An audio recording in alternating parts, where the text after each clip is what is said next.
that certification. So anyway, with that, thanks again for joining all of us. We have a great presentation here today. Maybe I'll pass it to Tim now just to do a quick introduction. And then Wyatt, we haven't, maybe it'd be good if we could also get a few words from Wyatt. So yeah, go ahead, Tim. Okay, thanks for that introduction, I think, Trevor. He's my older brother. Anyways, we have a little bit of fun. That's okay. It's good to have fun. I'm just here today to support the rural municipalities of Alberta and the Microgrant Program. This is a very exciting program. I just want to mention quickly that we hope this will be successful. It will be successful. And we're looking for any and all innovative grants, ideas, and opportunities to help move your municipalities forward. So I'll leave it at that. I've been doing economic development in Alberta for close to 30 years now. So, okay. Perfect. Thanks. Okay, thanks, Tim. We also have Wyatt with the RMA. I don't know, Wyatt, did you want to just quickly say hello and introduce yourself before we get going? Perfect. Yeah, sure. Thanks, Trevor. Yeah, my name's Wyatt Scovern. I'm the manager of policy and advocacy with RMA. So like Karina said, we're pretty excited about this project.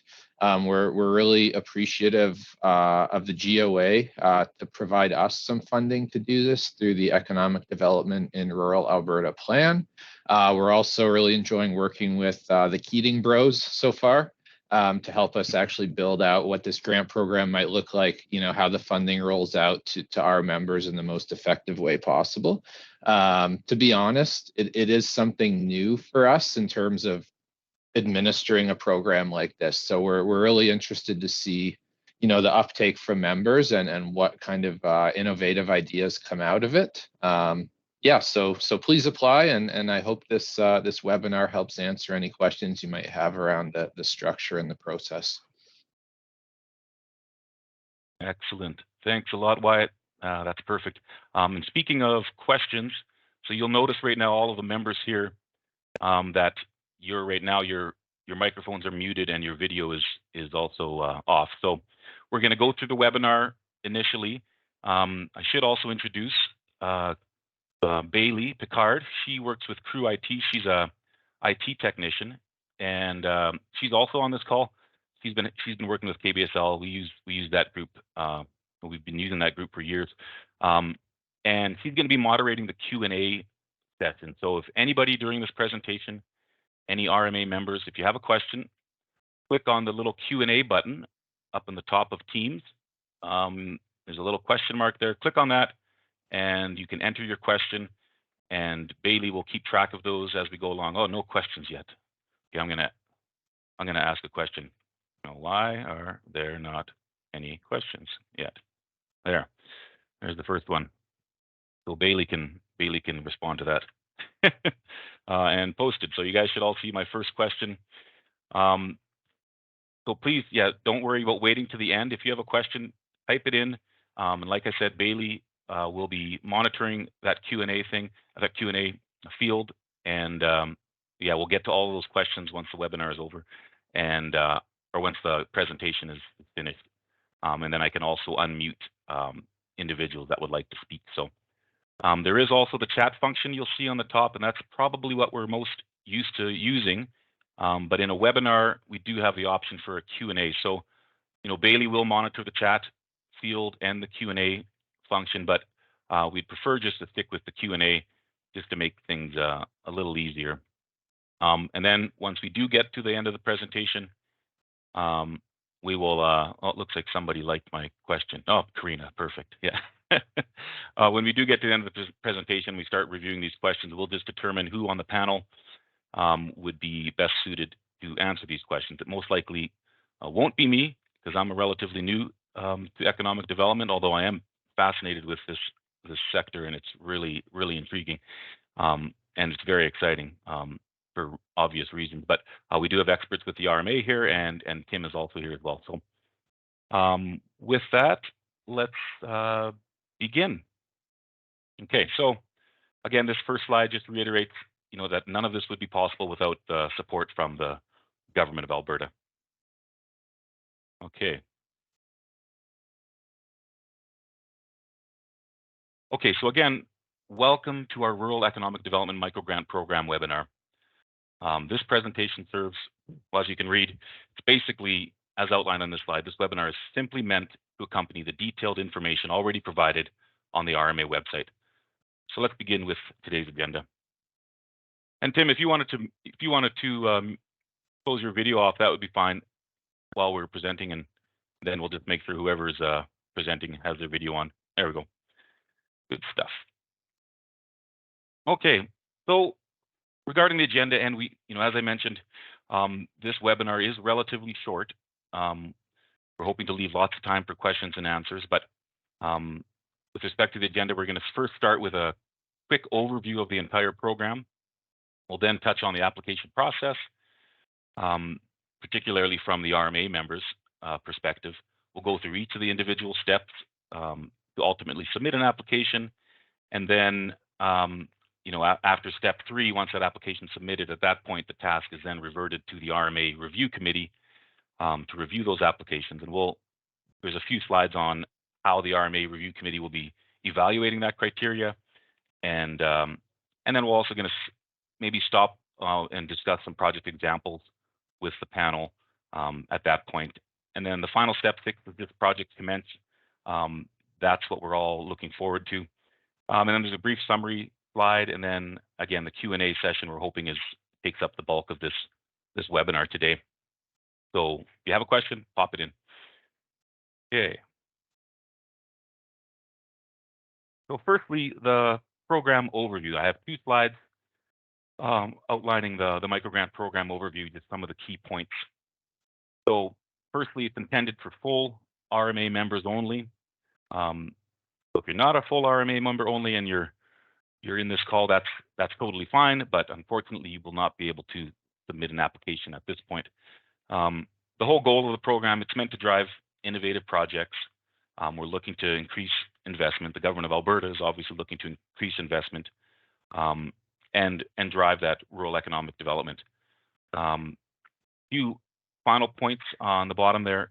Capital costs, unfortunately, will not be funded. And so if there's a RMA member who desperately needs a new lawnmower for their municipality, that will not be funded, unfortunately. I know we all would love a new lawnmower, but that's not going to be approved, so don't submit an application.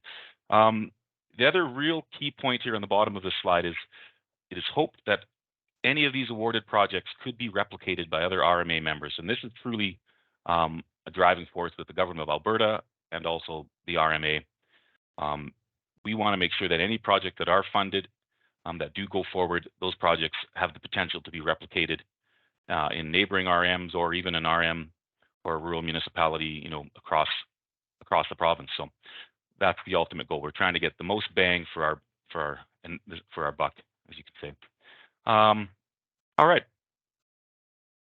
I guess as we're going through here too, if anyone does have a question in the panel, I do have the ability to stop and you can speak. So I'm open to that too if there's somebody in the group that would like to speak up. And obviously the panel members, feel free to raise your hand using that hand function. Oh, and actually that reminds me, Bailey, did you have a comment, Bailey?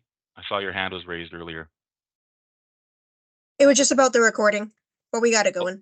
Oh, okay, excellent. No, good point actually. And this webinar is being recorded, and the purpose there is that not all of our RMA members could attend today. So at the end of this webinar, the recording will be saved, and Karina with the RMA, the project manager, she will forward the recording to any RMA members who couldn't attend today. So thank you for that, Bailey.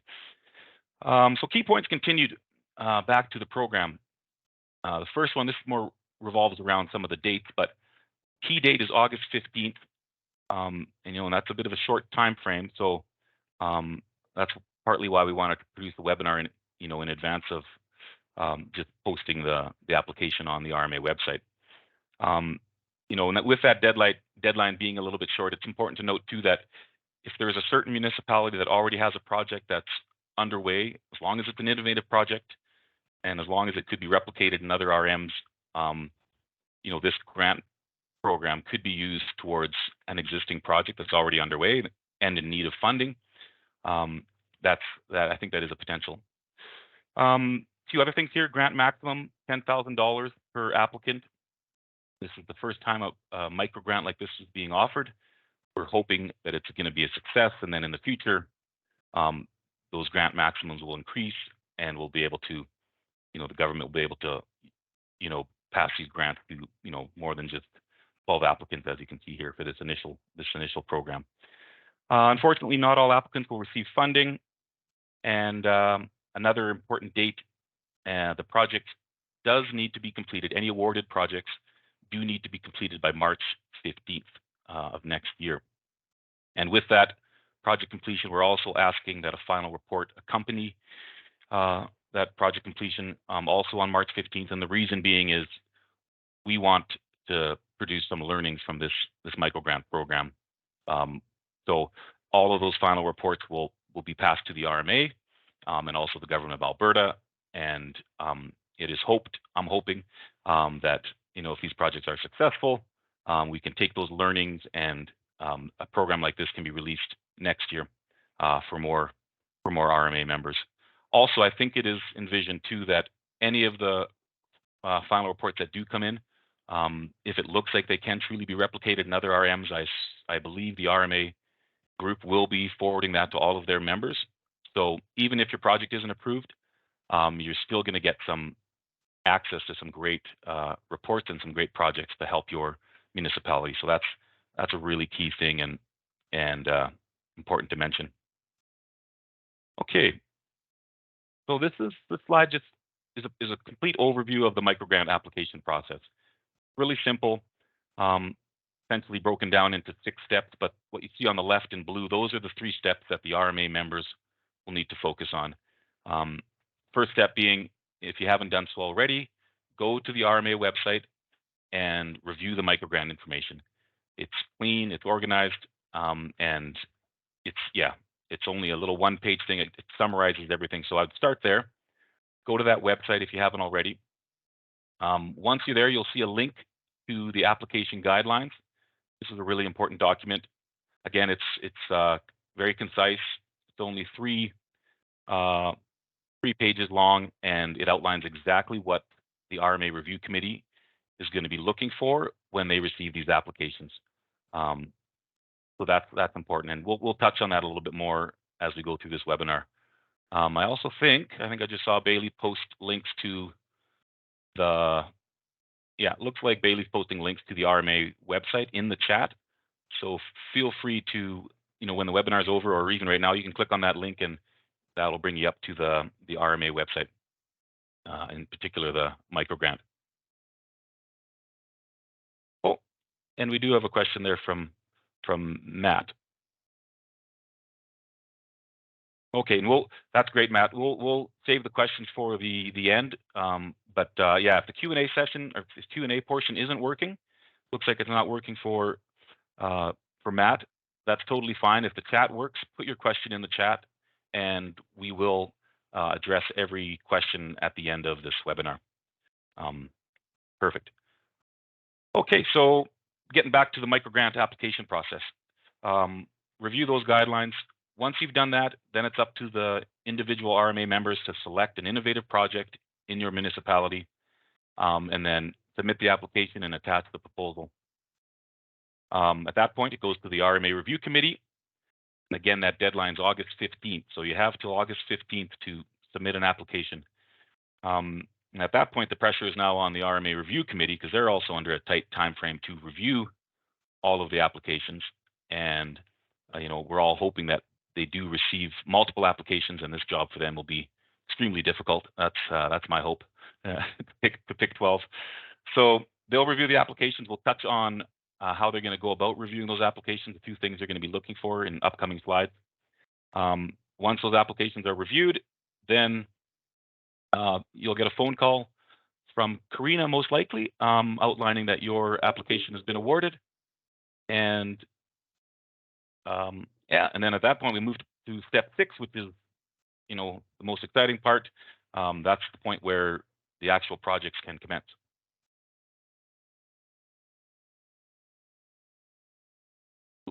Going the wrong way here. Sorry, guys. There we go.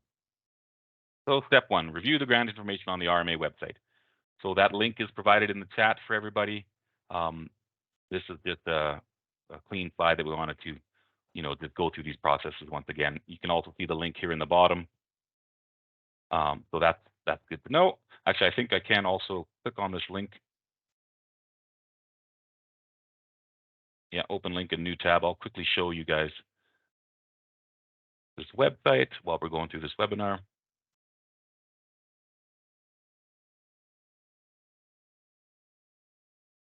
Maybe I won't. Let's see here. No problem, no worries. Okay, back to full screen. Okay, no worries. With it, the link is in the chat. So go to that RMA website. That's step one. Step two, review the application guidelines. You know what? I can also just bring these up here. I'm going to actually bring up the application guidelines. Let's see if this link works. You were working yesterday, but of course during the presentation is when it. Okay, that's okay. I'm going to do a quick search. Hang tight with me, guys. Keep putting questions in there too if you can. Okay, so I'm gonna put this up here. So, yeah. So here's the Microgrant Program. Wanted to quickly show here it is. It's like I said, it's very brief. Talks about project eligibility, application requirements, and then there's the application form at the bottom. Very simple. As far as the guidelines, there's the link. You can click on that. And as I mentioned, it's 3 pages. Again, touching on project eligibility, application requirements, and we will go into details, a little more details on during this webinar, and then highlighting some of the important dates, proposal evaluation criteria. So please do start with reviewing the RMA website and also the guidelines. Well, let's see, hopefully I didn't continue to.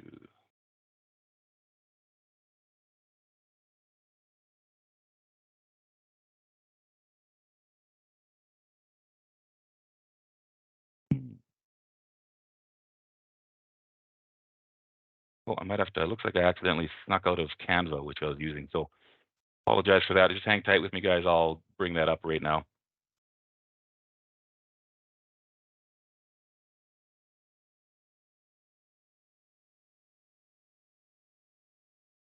Feel free to curse in the chat if you want. This will just take a second. There we go. Okay.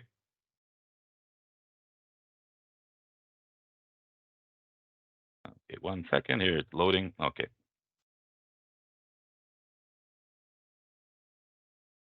There.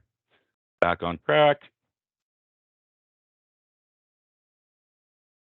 Quickly go where we left off there. Apologies for that. Okay. So we touched on the program overview, key points, application process. Step 1, again, review the website. Step 2, look at those application guidelines. And then I'm going to just spend a bit of time on the application guidelines. And basically, you'll see when you go to the RMA website that you have to attach either a Word document or a PDF onto the application, and you can just drag it into the field on the RMA website. And essentially what we're looking for is called an application document, but really it's just a project proposal. So as with every project, we're going to need scope of work, project needs and outcomes need to be outlined, timelines, budget and funding obviously need to be on there. And we also want a little bit of information on the project team. So I'm going to just touch on each of these individual ones real quick. So scope of work, when you're putting your proposal together, there's a few questions you should consider. Does the proposal include a brief description of the project? Does the proposal include the project objectives? Here's a key one. Is the project, again, innovative? That word is basically driving this microgrant program. Because that ultimately will lead to rural economic development, and that is the goal. So essentially what you're doing when you're to the RMA members, when you're putting these applications together, think about these questions when you're doing it, and also think about the RMA review committee who has to go through all of these applications. Make it easy on them, with that, you may have more success getting your project awarded. So that's a little bit about the scope of work. With respect to project need and project outcomes, questions to consider, is there a specific gap that this project that you're proposing will fill that could lead to more economic development? Think about that. What individuals or groups would benefit from your project? Hopefully it's not just one individual in your municipality. Hopefully it's benefiting, whether it's a community organization or the municipality as a whole. That would be great. And also think about how would success be measured. We often talk about key performance indicators with KVSL in a lot of our projects, but this is pretty important too, because we want to know, how the municipality is going to define success, and so that when we get to the end of these projects, we can measure if this project was truly a success.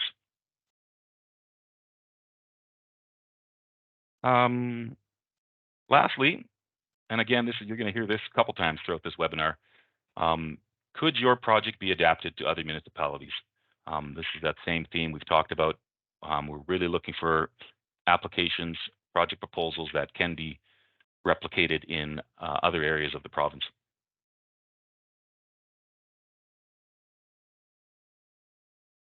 Moving on, timeline, as with any project, we've talked about those tight deadlines.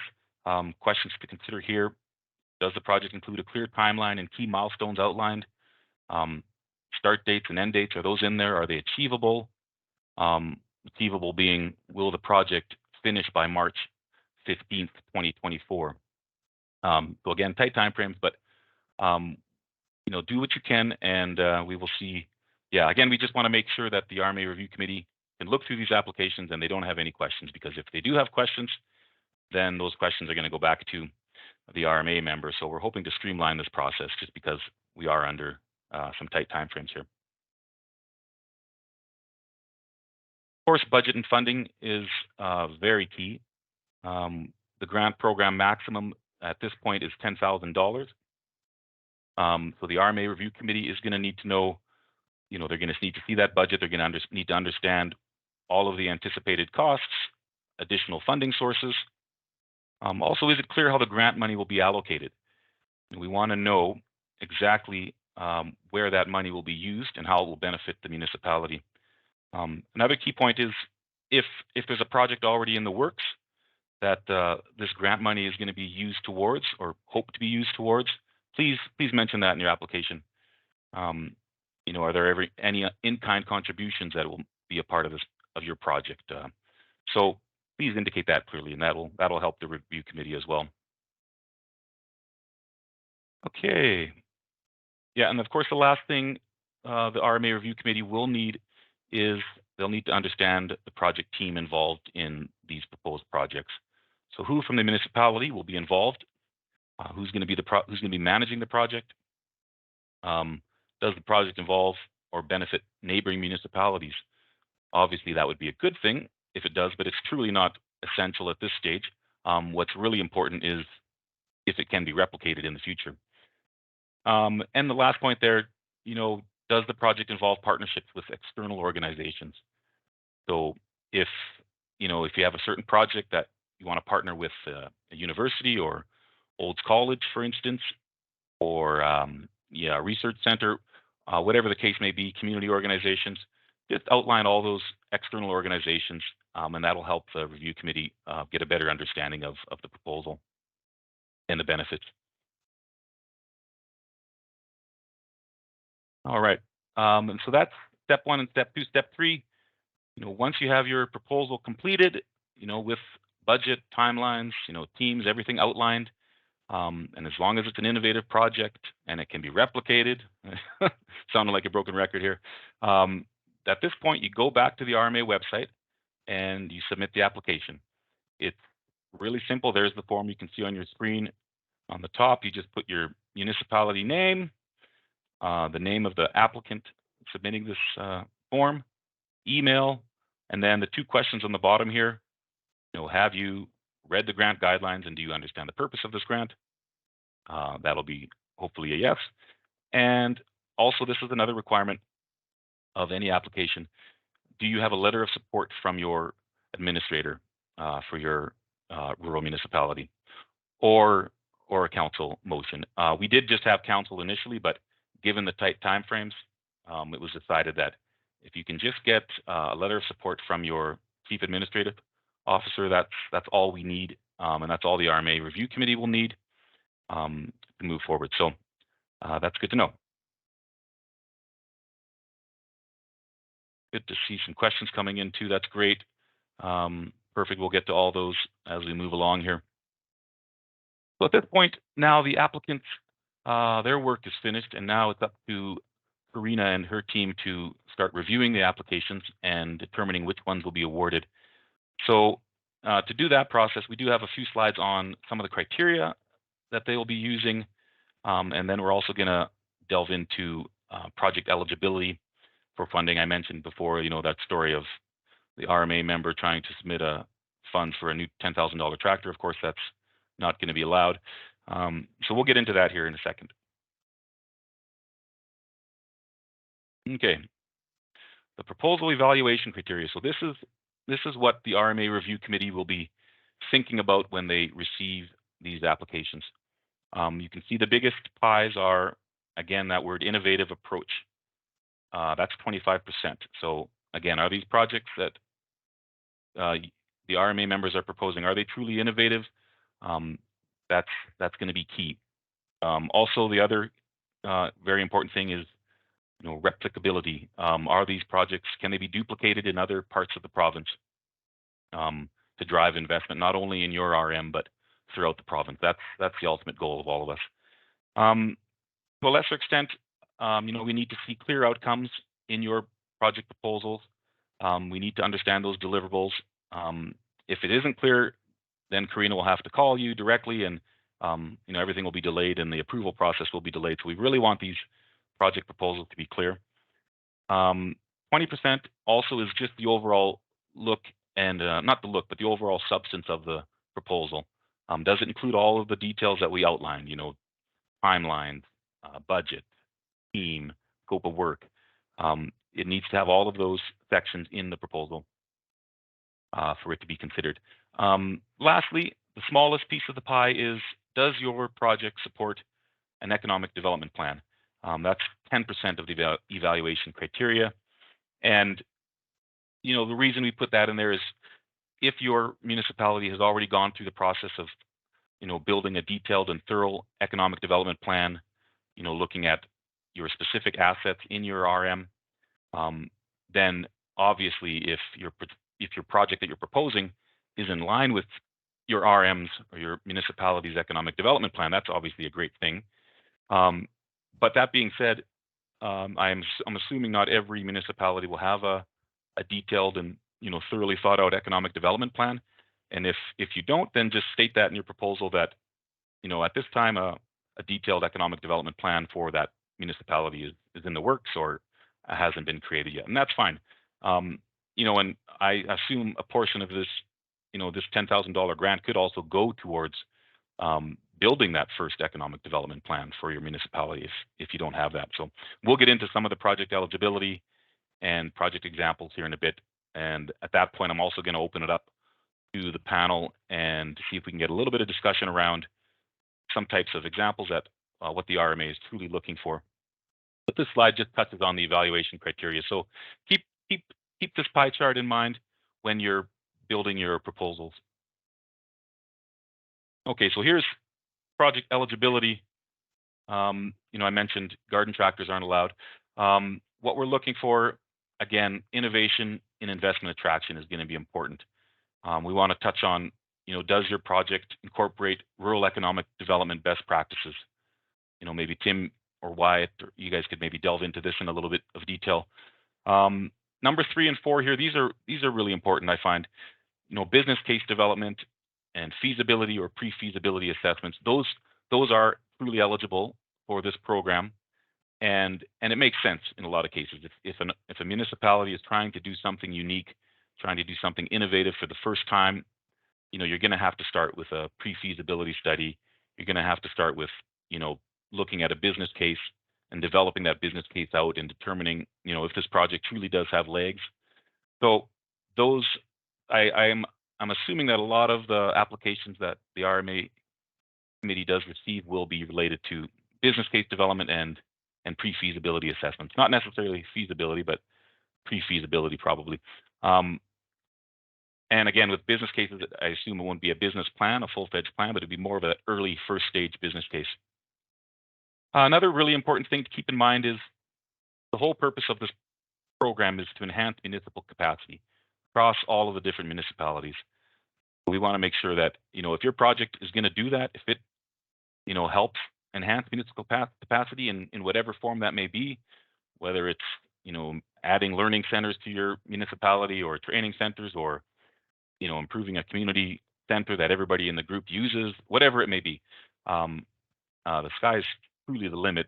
You just have to ensure that it does, benefit the municipality.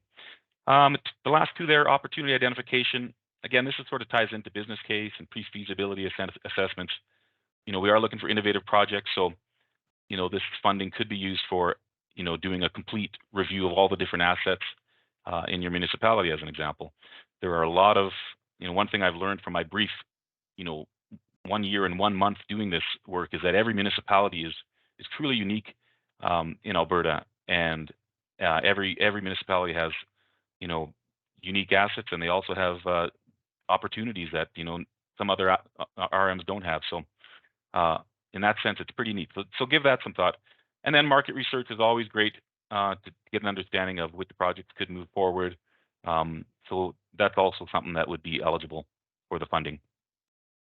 So with this one, how are you guys feeling on the panel, Tim and Wyatt and Karina? Did you guys want to make any comments here, or we could go to project examples, which is the next slide? Trevor, if you wanted to go back to the graph, Michelle had pointed out that we had the criteria a little bit askew, so it's now been updated to reflect the accurate percentages of how the criteria will be weighted. Oh, okay. Oh, I see. Oh, clear outcomes is less and economic development is greater. Oh, okay. Good to know. Thank you for updating that. So I guess what happens if a community doesn't have, here's my first question. What happens if a municipality doesn't have an economic development plan created yet? Maybe Karina or Wyatt could answer that one. I can answer that one. So as Jennifer had mentioned, if they do specify that it aligns with a local RETA economic development plan, then that's definitely something that we'd like to know.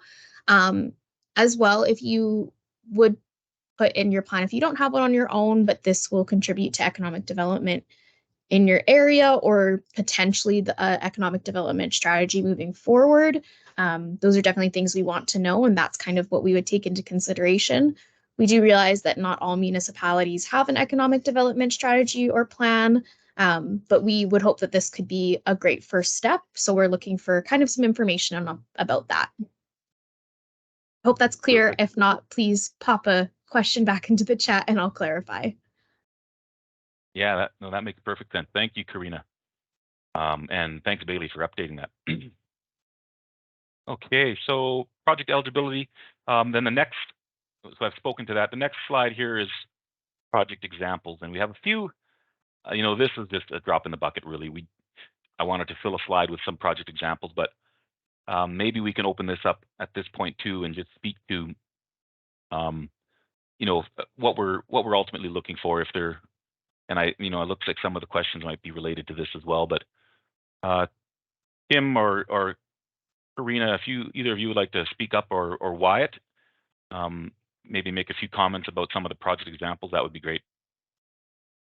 Okay, hey guys, it's Tim here. These are just general categories of project ideas. These are things that are on the horizon. What matters is that you're looking at something that is unique. And I know one of the questions was innovative. What is innovation? Innovation is something that is different than what's already out there. It's a different way of thinking. So I think when you're approaching these applications, let's think of a different way to infrastructure sustainability. How do you attract investment? Is this something we can replicate amongst other municipalities in Alberta?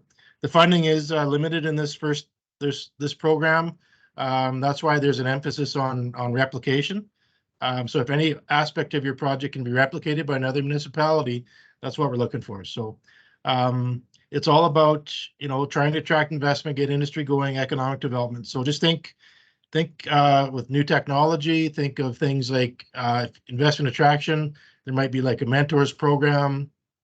Maybe you go out and do a competitive analysis of your municipality. Maybe you want to look at your competitive advantages. Maybe you want to, look at how can I do something different to attract development or investor in my area. Or if you want to look internally, maybe you're looking at business retention and expansion, and you wanted to do some type of variation or innovation on that type of theme or program. So these 7 examples are just general categories. As Trevor mentioned earlier, it is wide open. We're just looking for some creative thought. So be creative as possible. It has to link up with attracting investment or helping to generate rural economic development for your municipality. So we'll leave it at that. So Perfect. Thank you so much, Tim. That was great.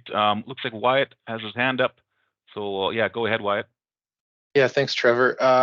So just to build on Tim's comments there around the innovative versus replicable, I thought that was a really good question that popped up in the chat, and I think, the big thing with a $10,000 grant, I don't think there's expectations that it's going to be something that's innovative, around the world. I think we want you to look at this as what's innovative within the context of your municipality. So is there a gap around, maybe looking into whether you can attract a particular type of industry?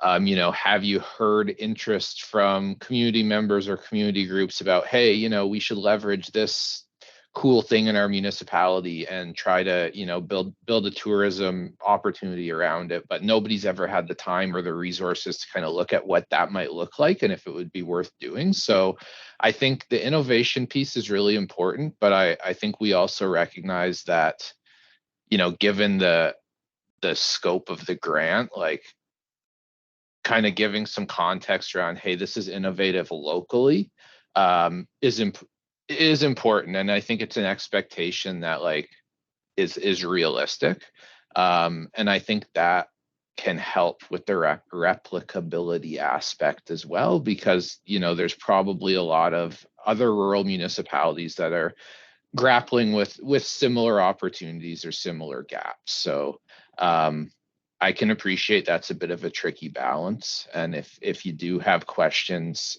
around that when you're putting a project together, reach out to us, because it's certainly a subjective idea. So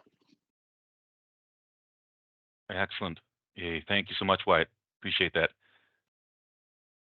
That helps clarify for sure. So, okay, well, yeah. So again, the themes are be innovative, be creative, and bombard the RMA with multiple applications. With that, let's go to the next slide. This is the final step, the most exciting step. So, once these projects have been awarded, then the projects can actually begin. Once that happens, just similar to any project, make sure you outline or execute the project as outlined in your awarded proposal. Keep track of your budget and your deliverable and timelines, and reach out to the RMA or KBSL if you need support anyway along the line.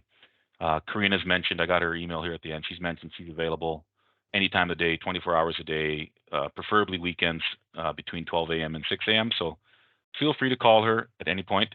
She will respond very quickly. So that's good. Excellent. Let's go to the next slide then. This is just a quick summary.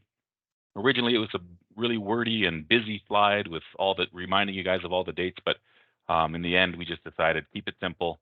The goal here is we want you guys to go to the RMA website, familiarize yourself with the program, read those guidelines, that I tried to open and then somehow close the presentation down. Once you've read the guidelines, you know, speak to your council, speak to your group, figure out which project is most innovative, which makes sense given the time frames, and then apply. And again, that application process is on the RMA website. It's really simple. You fill out a few fields, drag your proposal right into the box, and then hit submit on the bottom. And then you'll get an email confirmation, and then you just got to sit back and wait. And then lastly, once the projects are awarded, you can innovate. And then that's the goal. And hopefully this just spirals into, you know, innovation across the province. And hopefully this is just one grant of many in the future, and we can keep building this initial momentum. So with that, I want to quickly thank again Karina, obviously with the RMA. She's been the project manager. She's been helping us out. Wyatt, of course, has been great to work with. So really appreciate the support from both Karina and Wyatt. And also, we're going to get into the Q&A session right away here, but also, again, thanks to the Alberta government.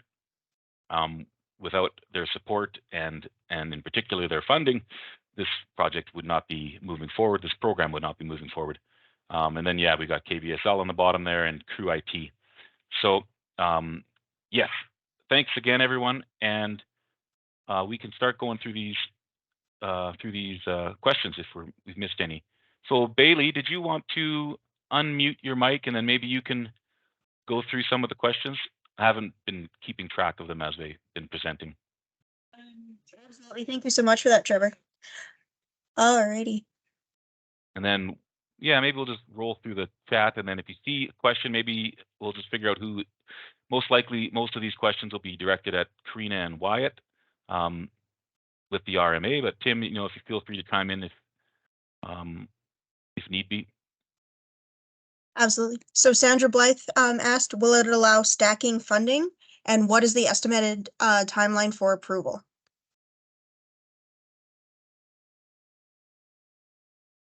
Can we stack this grant with other grants to get funding?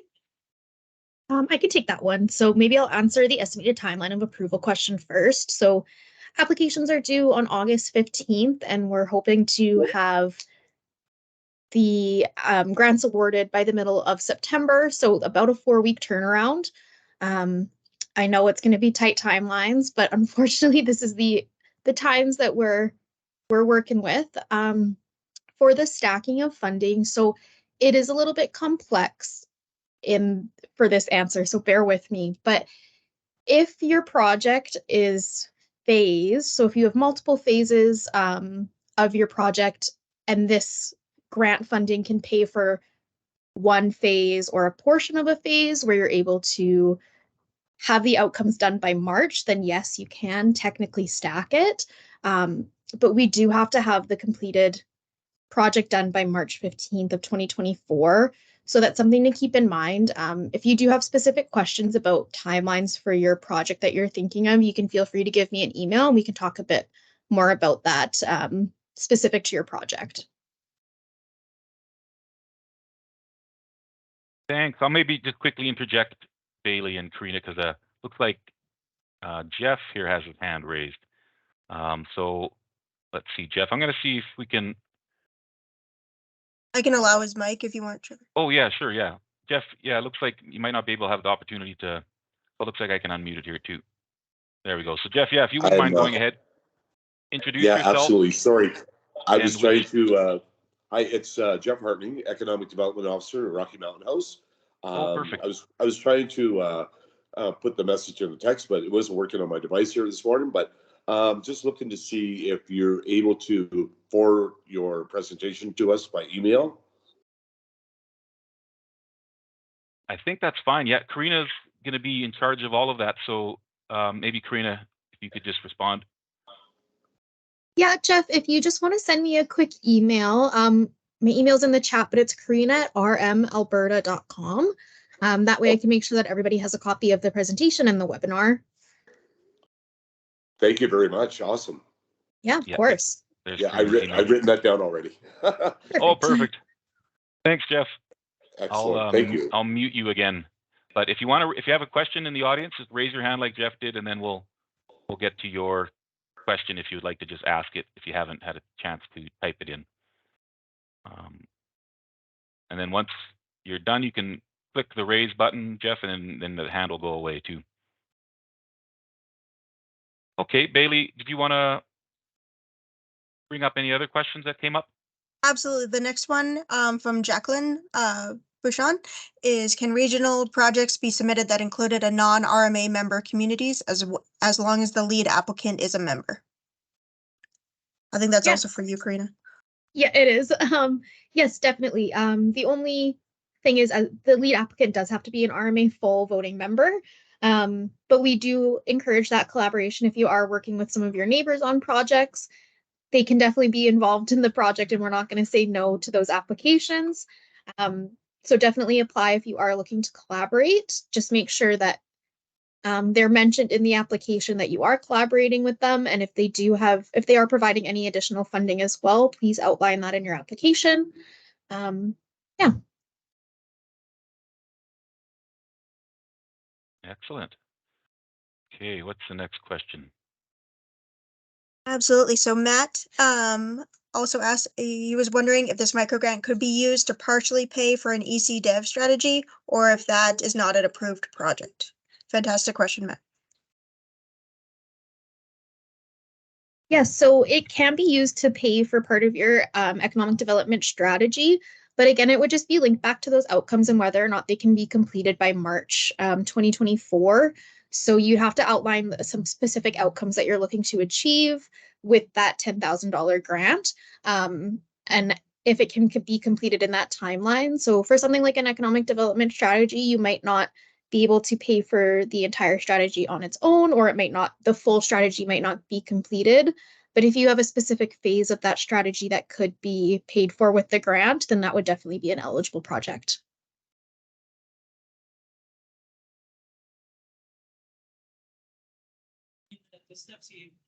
And I think a question for the panelists as well, just from myself, I know it is quite common for government grants to be paid after all of the work is done, and I believe that it's in the guidelines as well. So upon receipt of the completed project and the receipts of payments, that's when the grant will be paid out to the applicants. Is that correct?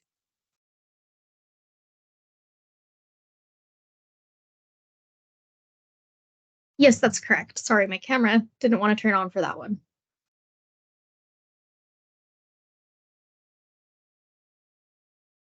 Perfect. Thanks, Karina. All right. And I think just the last one was from, I believe it was answered already by Tim in the chat, but I will put it in. Just that, is it accurate that there will only be 12 applicants under this funding that will be approved? Oh, and Justin has another question as well. Hi, yes, so I'll answer both. I'll answer Justin's after. So yes, it is true that there will only be 12 grants awarded. That's just the scope of the funding that we received right now. We're hoping that this won't be the only iteration of this. However, currently it is up to 12 grants that we would be able to award with $10,000. And just answering Justin's questions, I'll read it out to the group.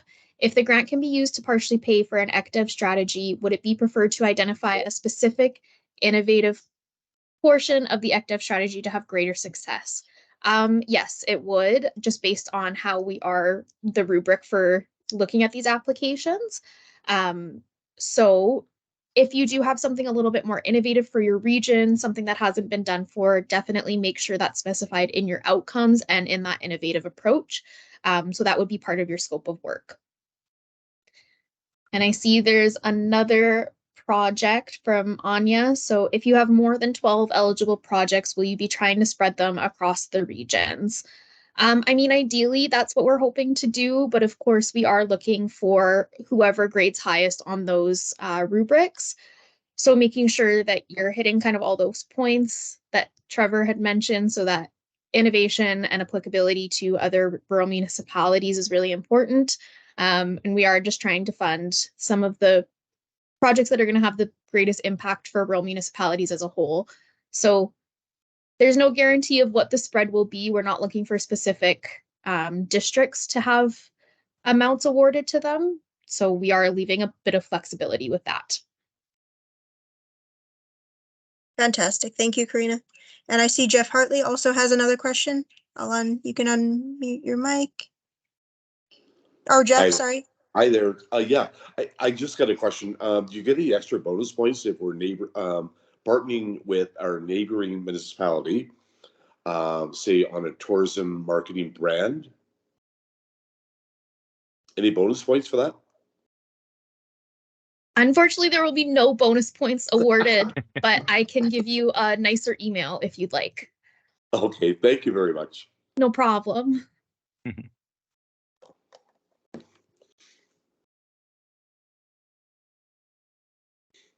That is all the questions that I have recorded, Trevor, unless anyone else would like to put up their hand or has one that they can pop in the chat.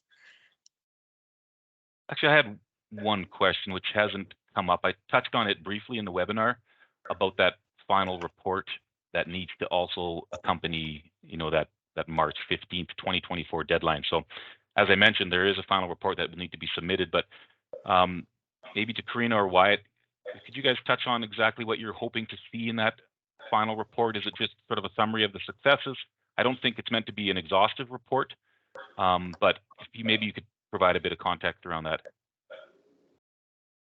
Yeah, I can provide some context. So for that final report, we are looking to see if those outcomes were achieved, how they were achieved, maybe some lessons learned, if there's something that another rural municipality, if they were to look at this project that you've completed and say, okay, how can I use this in my rural municipality? Just some of those things that might have gone wrong, some of those things that could have been improved, and how you might approach this moving forward. So the final report is not going to be a massive upkeep for you guys. We don't want that to be a barrier to entry for this grant. So we just want to make sure that all of the outcomes that were outlined in the application were met, and how those were met. And then again, those lessons learned.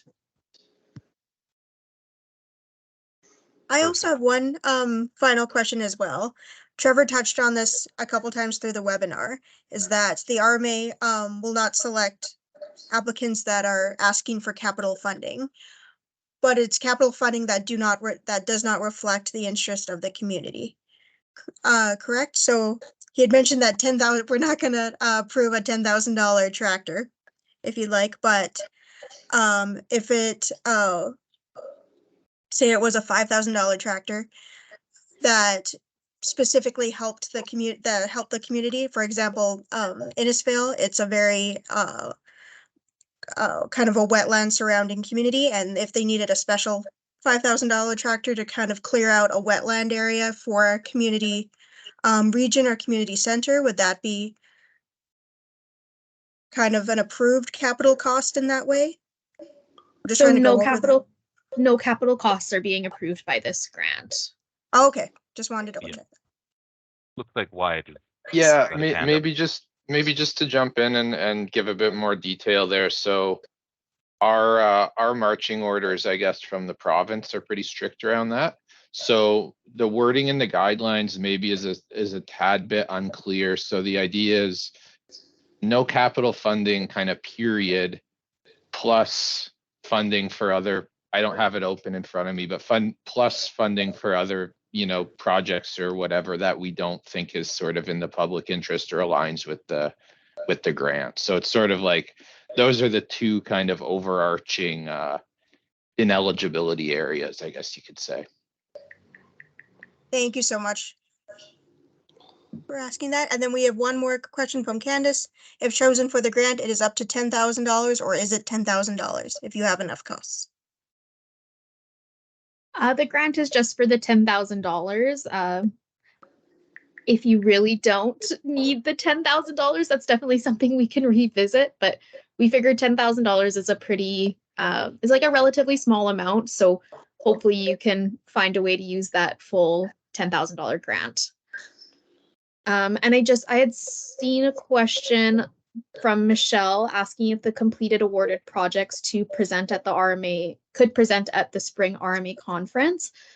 We haven't begun our development of that conference yet, so I don't have further kind of instructions from our convention coordinator. But it could be a possibility, but I won't say yes or no to that. And Wyatt, did you want to comment on the convention?